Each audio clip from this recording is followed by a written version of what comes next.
मैं असद याकूब और मैं रहमतुल्लाह। आप देख रहे हैं gym authentic reaction YouTube channel. आपका हमारे इस चैनल पर दिल के तहे दिल से वेलकम। अगर आप देखना चाहते हैं रिएक्शन वीडियो तो हमारे चैनल जरूर सब्सक्राइब करें। उम्मीद करते हैं आप खैरियत से होगा, यूं हंसते मुस्कुराते रहें। तो चलते हैं वीडियो की। बड़ा इंटरेस्टिंग टॉपिक है आज की वीडियो का कि Indian soldier will fly now, jet PACS being purchase TDC. तो बड़ी इंटरेस्टिंग वीडियो है कि इंडिया के सोल्जर भी अब पाकिस्तान की सरहदों पर ऊपर से उड़ेंगे और ऊपर से कुछ करेंगे, कार्रवाई जो कर सकते होंगे। देखते हैं सबसे पहले वीडियो, फिर देता हूं अपना रिएक्शन।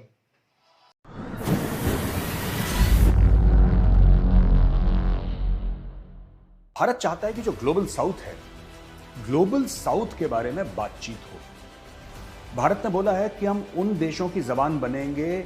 जो बाइडेन का कॉल आ रहा है। हेलो हेलो मोदी जी, मोदी जी क्या मैं आपसे बात कर सकता हूं? नहीं जो भाई, अभी हम लोग बात लगता है पाकिस्तानी एजेंसीज को इंटेलिजेंस कहना ही नहीं चाहिए, इंटेलिजेंस तो है नहीं इनमें। तो पाकिस्तानी अपनी एजेंसीज को इंटेलिजेंस एजेंसीज क्यों कहते हैं, मुझे ये समझ नहीं। तब आपकी तो कंट्री में फौजी शासन रह चुका है 4 बार, आपको इतनी अकल नहीं है। जय हिंद दोस्तों, मैं हूं मेजर गौरवारी और आप देख रहे हैं द चाणक्य डायलॉग्स। इस वीडियो को लाइक करिए, हमारे चैनल को सब्सक्राइब करिए और बेल आइकन दबाना बिल्कुल मत भूलिएगा दोस्तों। अच्छा दोस्तों, कल रिपब्लिक डे था, गणतंत्र दिवस था और आपने देखा कि किस तरीके से मार्चिंग हुई, मार्च पास्ट हुए और किस तरीके से झांकियां आई, जैसे कि हर साल आती हैं। इस साल 2-3 चीजें नहीं थी। पहली बार तो अग्निवीर इसमें थे, एयरफोर्स के कंटिजेंट में 4 या 6 कुछ अग्निवीर थे। नारी शक्ति दिखाई, लेकिन जो सबकी आंखों में जो चीज जो समाई हुई थी, और कई लोगों ने मुझे फोन करके भी सवाल पूछा है, ये मेजर साहब ये इजिप्शियन प्रेसिडेंट जो आया है, इसका कॉलम यहाँ पे मार्च कर रहा है, ये इसका क्या सिग्निफिकेंस है, ये इजिप्शियन आर्मी क्यों मार्च कर रही है? तो पहले फ्रेंच आर्मी भी आ चुकी है यहाँ पे, है ना, यूएई वाले भी आ चुके हैं। तो पहली बात तो मैं आपको ये बता दूं कि राजपथ, जिसे अब कर्तव्य पथ बोलते हैं, यहाँ पे ये पहली फॉरेन आर्मी नहीं है। इसके मायने क्या है, क्यों होता है ऐसा, क्यों किसी खास हेड ऑफ स्टेट को बुलाया जाता है? देखिए, ये बहुत बड़ी इज्जत की बात है जब आप किसी भी हेड ऑफ स्टेट को बुलाते हैं। जाहिर सी बात है आप उसको चीफ गेस्ट बन के बुला रहे हैं, और ये चीफ गेस्ट वाली जो रीति रिवाज है बहुत पुरानी है, ये अभी से शुरू नहीं हुई। ये भारत में कई दशकों से हो रहा है, कई दिहाइयों से हो रहा है कि किसी फॉरेन पावर को आप प्रेसिडेंट को, आप उसके प्राइम मिनिस्टर को बुलाइए और चीफ गेस्ट। यहाँ पे बराक ओबामा भी आ चुके हैं यहाँ पे, और फ्रांस के प्रेसिडेंट आ चुके हैं, दुनिया भर के, मतलब आप देख लीजिए कि पीपल हैव कम हियर, और हर साल आते भी हैं। ये सिलेक्शन किस तरीके से होता है? सिलेक्शन ऐसे होता है कि जिस मुल्क के साथ आप ताल्लुकात बेहतर करना चाहते हैं, आपको लगता है कि वो आपके लिए इंपॉर्टेंट है, उस मुल्क को लगता है कि भारत हमारे लिए बड़ा इंपॉर्टेंट है। अब देखिए इजिप्ट क्यों इंपॉर्टेंट है? इजिप्ट कायदे से अगर आप टेक्निकली देखिए तो नॉर्थ अफ्रीका, इजिप्ट छूता है नॉर्थ अफ्रीका को, ठीक है, लेकिन Egypt is also in Asia. एक तरीके से इट स्ट्रैडल्स, मुझे ये कहना चाहिए कि it straddles both, it's not in Asia but it straddles both Asia and Africa. Suez canal के बारे में हम सब लोग जानते हैं, कोई मैं नई बात आपको नहीं बता रहा इसमें। So a country that straddles both Africa and Asia is, जिसको कहते हैं ना कि स्ट्रेटेजिकली वेरी इंपॉर्टेंट, हमारे लिए सामरिक तौर पे, सामरिक दृष्टि से बहुत इंपॉर्टेंट है। और ये जो अल-सीसी साहब हैं, ये ये आर्मी चीफ भी होते थे, वहाँ के डिफेंस मिनिस्टर भी होते थे, और अब वहाँ के ये प्रेसिडेंट हैं। तो इज अ स्ट्रॉन्ग गाय, ये लिबरल हैं, इनका काफ़ी कुछ जो है ये मुस्लिम ब्रदरहुड के खिलाफ हैं, काफ़ी कर चुके हैं। किसी और दिन मैं आपको डिटेल में समझाऊंगा कि मुस्लिम ब्रदरहुड क्या है और अल-सीसी का उनके साथ क्या रिलेशनशिप है, इन द सेंस कि अल-सीसी ने बहुत बैंड बजाया उन लोगों का, राइट। और मोदी जी ने खास तौर से इसलिए अल-सीसी को बुलाया है कि इसमें 2-3 कारण है। पहली बात तो यह है कि G20 समिट इस साल हो रहा है, आपको पता ही है कि G20 समिट इस साल होगा, इस साल के एंड में कभी G20 समिट इंडिया में होगा। और भारत चाहता है कि जो ग्लोबल साउथ है, ग्लोबल साउथ के बारे में बातचीत हो। भारत ने बोला है कि हम उन देशों की जबान बनेंगे या उन देशों की आवाज बनेंगे जिनकी खुद की इतनी आवाज बुलंद नहीं है। वो देश जिनकी डिप्लोमेसी जबरदस्त नहीं है, जिनकी मिलिट्री पावर इतना जबरदस्त नहीं है, जिनके पास पैसे नहीं है, वो देश हम उनकी आवाज बनेंगे। और ये भारत ने काम इस पे ऑलरेडी शुरू कर दिया है। साल का पहला महीना है, ये जनवरी है। लोग वादा कर देते हैं, फिर कभी जाके उनको याद आता है एंड में, लेकिन भारत ने वादा करा और 1 महीने के बाद ये काम हो गया है। तो दोस्तों, इस तरीके से सिलेक्शन होता है, इस तरीके से किसी फॉरेन पावर को बुलाया जाता है, फॉरेन प्रेसिडेंट को बुलाया जाता है, और ये सब बातें होती हैं। बड़ी अच्छी मीटिंग गई और काफ़ी चीज़ों पे अग्री भी करा। और एक और चीज़ है, इनका सुएज कैनाल इकोनॉमिक जोन है, तो वहाँ पे भारत को ज़मीन देने की बात हुई है कि भारत अपने प्लान्स इनको सबमिट करेगा कि हम ये इंडस्ट्रीज, यानी कि भारतीय कंपनियां इजिप्ट में जाके काम करेंगी। तो ये एक बहुत बड़ा टेक अवे है। उसके अलावा बहुत पहले से इनके फाइटर पायलट्स को हम लोग ट्रेन करते आए हैं। लेकिन देखिए, जो मिलिट्री ताल्लुकात होते हैं ना, मिलिट्री ताल्लुकात सिर्फ एक लेवल तक होते हैं। सबसे मजबूत ताल्लुकात जो होते हैं किसी भी मुल्क के भी मुल्क के साथ जो आपके होते हैं, दोज आर इकोनॉमिक टाइज। जो कॉमर्स की आपकी टाइज होती है ना, वो ज्यादा मजबूत है। मिलिट्री ठीक है, आपने उनके पायलट्स को ट्रेन कर दिया, आपने ये कर दिया, ठीक है, दैट्स ऑल राइट, वो इंपॉर्टेंट है। लेकिन सबसे ज्यादा इंपॉर्टेंट क्या होता है? कमर्शियल टाइज होती हैं, इकोनॉमिक टाइज होती हैं, जो कि इजिप्ट के साथ हमारी हैं, और अब और एक लेवल पे उनको बढ़ाने की कोशिश कर रहे हैं। Egypt is also to our mind, to my mind, gateway to Africa. अगर हमें चाइना को काउंटर करना है तो इजिप्ट एक बहुत बड़ा इसमें हमारा साथी बन सकता है, अगर हम अफ्रीका की बात करें खास तौर से। अच्छा दोस्तों, एक और खबर है इंडियन आर्मी के ताल्लुक से। इंडियन आर्मी ने 2-3 चीजों का ऑर्डर दे दिया। पहली बात तो जेट पैक्स का ऑर्डर दे दिया, 48 जेट पैक्स। अब ये तस्वीर आप देखिए, ये जो तस्वीर है ये है एक आदमी की, ये हमने ऐसी इंटरनेट से ली है, एक आदमी की तो जेट पैक इस्तेमाल कर रहा है। इसेंशियली जेट पैक एक चीज होती है जिसको आप पिट्ठू की तरह अगर पहन लेते हैं तो आप उड़ सकते हैं, you can fly. So what the Indian army is doing is 48 jet pack suits, ठीक है, और 50 किलोमीटर प्रति घंटे की रफ्तार से आप उड़ सकते हैं कुछ समय के लिए। तो मुझे लगता है खासतौर से जो हमारी स्पेशल फोर्सेज हैं, पैरा एसएफ है, उनके लिए बहुत काम की चीज है। अगर कभी आपको चीन के अंदर डालना हो, पाकिस्तान के अंदर डालना हो, तो आप आराम से वो जेट पैक से जाएगा और जाके अपना काम करके जेट पैक पहन के वापस आ सकता है। ये एक पॉसिबिलिटी है। तो 48 इन्होंने अभी ऑर्डर करने की बात करी है, और 48 में ये होगा कि देन इसको टेस्ट करा जाएगा, फिर देखेंगे कि और चाहिए होगा तो 400-500 और ले लेंगे। वो तो पैसे की कोई प्रॉब्लम नहीं है, लेकिन टेक्नोलॉजी अभी टेस्ट आउट करना शुरू हो गई। दूसरी चीज जो फौज लेना चाह रही है, वो लेना चाह रही है 100 रोबोटिक म्यूल्स। ये रोबोज हैं, म्यूल गधे को कहते हैं, जो खच्चर होता है जिससे कि फौज सामान ले जाती है ऐसे एरियाज में जहां पे सोल्जर्स का चलना थोड़ा सा मुश्किल हो जाता है। अगर सोल्जर्स चल भी पाते हैं तो वो उतना सामान नहीं उठा पाते। अब एक खच्चर के ऊपर आप यू कैन कीप 100 kgs, आपने 100 किलो रख दिया। अब कोई इंसान या 150 किलो रख दिया, लेकिन कोई भी इंसान 100-150 किलो लेके आप उस एल्टीट्यूड में चढ़ना उसके लिए नामुमकिन है। वो बैठ जाएगा, वो चल नहीं पाएगा। तो इसलिए उसकी जगह रोबोटिक जो रोबोट्स हैं, वो रोबोज लिए जाएंगे। इनको रोबोटिक म्यूल्स कहा जाता है, और ये 10,000 फुट और उससे ऊपर की जगह में कार्रवाई करेंगे, यानी कि एल्टीट्यूड के लिए ले रहे हैं, और वहां पे दुर्गम क्षेत्र जो है वहां पे ये सामान पहुंचाएंगे, robotic mules.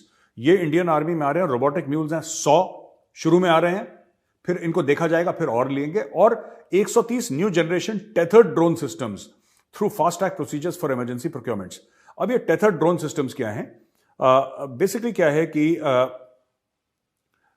Ground based station से कनेक्टेड रहते हैं वो, और ये उड़ते हैं, और जो विजुअल लाइन ऑफ साइट होता है ना, जो या विजुअल रेंज, उसके दूर जाके भी, उससे अलग होके भी ये काम कर सकते हैं और इंटेलिजेंस गैदर कर सकते हैं। तो ये हमारे लिए बहुत जरूरी है, खास तौर से ऐसे दुर्गम इलाकों में जैसे कि लाइन ऑफ एक्चुअल कंट्रोल है, या लाइन ऑफ कंट्रोल के कुछ ऐसे एरियाज में। मुझे लगता है ज्यादातर ये चाइना को लेकर ये मामला किया जा रहा है। तो ये बहुत बड़ी खबर है, खासतौर से जेट पैक्स।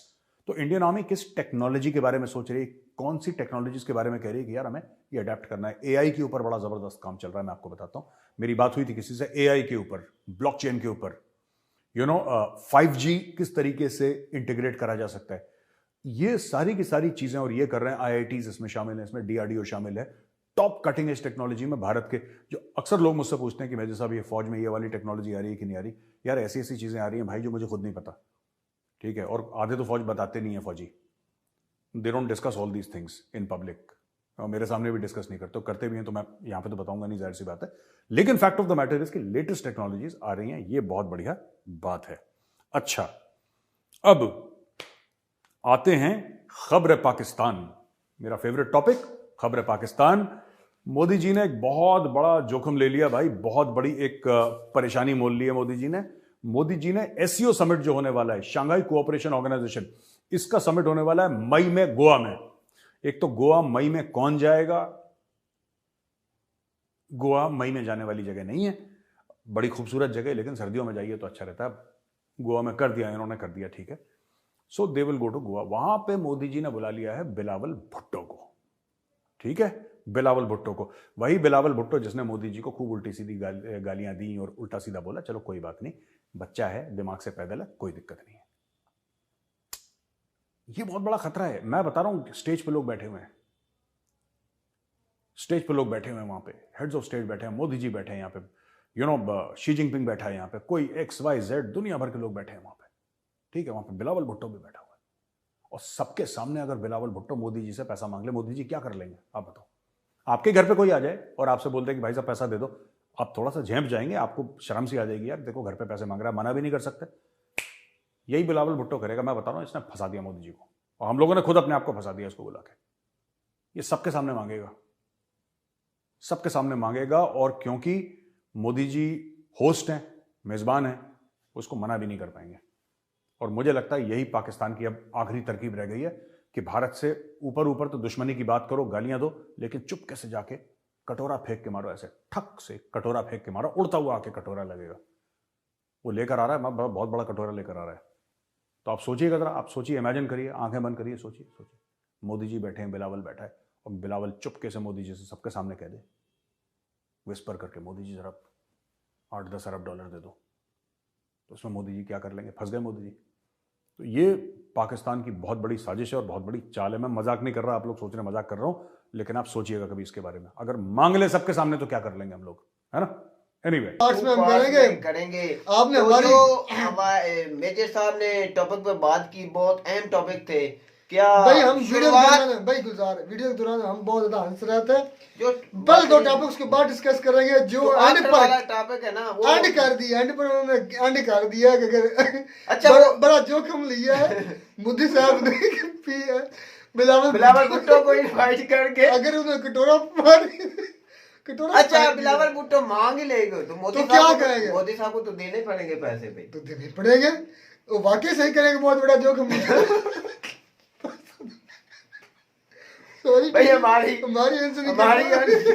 अर्जी इसलिए निकल रही है कि मोहे मेजर साहब ने ऐसी बातें की है कि खुदा ना करे वो हर मुल्क से जो मांग रहा है बिलावल भुट्टो, हर दिन यार हम वीडियो में ही है ना, क्योंकि जोखिम तो है ना कि बिलावल भुट्टो आते हैं तो वो बोलते हैं मोदी साहब हमें भी कुछ दे दो, आपने बुलाई है तो कुछ ना कुछ तो देना। तो फिर इंडिया क्या करेगा? तो देने सर पड़ेंगे। उसका एक छोटा सा पॉइंट दूंगा, अगर वो तिजारत इंडिया से नहीं कर रहे तो आप ये कैसे सोच सकते हैं कि वो पैसा इंडिया से मांगे? वो यार सारी दुनिया से मांग रहे हैं। यार, मेरी बात सुनिए ना मेरे भाई, आपको बहुत हंसी हेल्प- आ रही है, आपको बहुत हंसी आ रही है। यही बात काफी है कि अगर वो इंडिया से तिजारत नहीं करे तो उनसे पैसा अबे मेरी कैसे तो बात मांगेंगे? सुने, आप सीरियस हो रहे हैं? मैं वो आपको इमदाद लॉजिक दे रहा हूँ, आपको अब भाई लॉजिक दे रहा हूँ। इमदाद के जरिए वो कहेंगे भाई कुछ तो कुछ दे दो, दे हम दो। तो आए हैं ना आपके पास, आप आपके बात हमने- करें, आपने मुद्दे पे बुलाया बात है, करें। तो आपने बुलाया तो आप कुछ हम आप- आए, आप- हम आए, हमारी कुछ आप तो लाज अपने टॉपिक को रखे छेड़ नहीं यार। रहे, जो मैं छेड़ देता हूँ। मेरे साहब ने मैं छेड़ता हूँ, मेरे साहब ये कहा कि जब कटोरा मारेगा ना मुझे, तो कुछ ना यार कुछ ये पॉइंट बड़ा मजेदार था। अच्छा आप अगर मेजर बिलावल साहब, भुट्टो मुझे अगर ये मेजर साहब मेजर नहीं लगते, ये किसी मदारी के बच्चे लगते हैं जो ओ नहीं मैं मदारी लगते हैं। भाई ऐसी लैंग्वेज इस्तेमाल लगते हैं। मेरी यार, बात मेजर सुने। लगते ही नहीं हमें है। अच्छा आप हमें नेचुरल हंसी आ रही है इसके बाद तक की कंडीशन ही ऐसी है कि और जो वर्ड यूज किया, अगर बिलावल भुट्टो कटोरा अच्छा इससे ना वैसे यार मैं सीरियस ओ यार, serious क्यों रहते हो? मैं सीरियस नहीं हो रहा। अच्छा। इससे अगर एक्टिंग में चांस मिल जाए ना तो ये भी सर देखे अच्छा, पहली बात भाई अब सीरियस होते हैं भाई भाई, गुजार असद गुस्सा कर रहे हैं। पहली बात देखिए कि पाकिस्तान जितने मुस्लिम कंट्रीज हैं उनके साथ इंडिया अपना ऐसे तल्कात बना रहा है जो कि दूसरी कंट्री नहीं बना सकी, या स्पेशली बात करें पाकिस्तान नहीं अपने बिल्ड कर। अब देखें स्विस कनाल, ये वो कनाल है, ये वो नदी है, ये वो रास्ता है जहाँ से दुनिया की बहुत बड़ी तजारत होती है और जहाँ से मैक्सिमम तजारत इस, और ये समझ है गेट ठीक है। मेरे साहब ने इस पर मैंने बहुत बड़ी डॉक्यूमेंट्री भी पढ़ी है, बहुत वीडियोस भी देखी हैं, आर्टिकल्स भी पढ़े हैं कि ये वो रास्ता है जहाँ से पूरा जो अफ्रीका है वो आपके कंट्रोल में हो सकता है। मतलब कंट्रोल में क्या, अफ्रीका वहां तक अमेरिका, आपकी रसाई हो सकती मेरी है, तो बात आपके सुने, सारे अफ्रीका, अमेरिका, यूरोप है। तो देखो इंडिया की सोच देखो, डिप्लोमेसी कि है। आप किसी मुल्क बड़े को भी आप इनवाइट कर सकते थे, उनकी फौज बुलवा सकते थे, आपने हाँ जी। इजिप्ट की बुलाई है, भी उनको उनका दिल सम्मान जीता दिया है, है, दिल जीता उनका है। भरोसा जीता हाँ है। जी। ये होती है सियासत, ये होती है यह आप डिप्लोमेसी कुछ सीखो, जीत है। कुछ सीखो। डिप्लोमेटिक भाई विजन। ऐसे गुस्सा होने से या कोई बात नहीं है। गुस्सा आप नहीं हो मिस्र रहा। को बुलाया है, एक गरीब वो मुल्क है ना, नॉर्मल ही है। नॉर्मल ही है, उसका दिल जीता है, उसको इज्जत दी है। जो उसकी प्रेसिडेंट है उसका नाम क्या प्रेसिडेंट जो भी है मोदी साहब, वो दोनों उस वक्त खड़े थे और बड़ा सर, ही आपने कभी शानदार गौर इस्तेमाल किया था। इस वीडियो में आपने गौर किया, मेजर साहब कह रहे थे कि ये भी इस्लाम के खिलाफ हैं। कौन? ये वो जो है ना, प्रेसिडेंट जो प्रेसिडेंट भाई, जो इस्लाम को टच करेगा ना, हिंट करेगा, ये हमेशा अपना फायदा देखेंगे जरूर, लेकिन ये उससे ज्यादा पसंद करेंगे दूसरे की निस्बत। ये बात तो हकीकत है मतलब ना। जो इस्लाम का गेस्ट जाएगा, हाँ जी, जिस तरह इसराइल कह ले, हाँ जी। मतलब इसराइल और इंडिया के दोस्त इसलिए है कि वो इस्लाम का गेस्ट है। पहली बात ये की कि पहले इंडिया वाले और अपना इंडिया मफाद के अंदर देखेंगे। अपना इतना ज्यादा इस्लाम है, 35 करोड़ मुसलमान है, तुम कैसी बातें कर रहे हो? यार बात को एक तो आप लोग समझने की कोशिश नहीं करते या आपको समझ में नहीं आती बात। मैं आप कहता हूं समझा ही नहीं सकते, कि समझाए पहला ना। पॉइंट ये है कि ये अपनी मुनाफा देखेंगे तिजारत में, इकोनॉमी को ओ बेहतर भाई, हर करेंगे। मुल्क ही ना चाहता कोई है। मुस्लिम है ना कोई नॉन मुस्लिम है, मेरी- सिर्फ दोस्ती तब होती है जब उसमें आपका मुनाफा फायदा हो। अच्छा। इंडिया का फायदा है मिस्र में, मिस्र का फायदा है इंडिया में। आपके जहाँ घर का फायदा होगा उधर ही आप सौदा करेंगे कि उसके साथ मैं ताल्लुकात अच्छे करूं। क्या किसी के आप जिसके पूछाएं कि आपको उससे थोड़ा सा फायदा हो, उसके साथ आप ताल्लुकात अच्छे अच्छा रखेंगे? अब यार ये तो जो तजारत होती है उसके हर मुल्क अपने मुल्क का पहले सोचता है कि सोचता है, मेरे हाँ जी, मुल्क अच्छा हो अच्छा जाए, मुल्क हो किसी जाए। तरीके से ना वो। अच्छा भाई गुलजार, ये जो बड़ी ही डेवलपमेंट, बहुत बड़ी डेवलपमेंट हो रही है इंडियन आर्मी की तरफ से भी, वो जो चीज़ें परचेज कर रहे हैं, वो जो सूट, वो जैकेट जो परचेज कर रहे हैं, उसके बाद वो जो म्यूल, कंप्यूटर म्यूल वो जो था वो लेकर चढ़ेगा 10,000 फीट की बुलंदियों पर।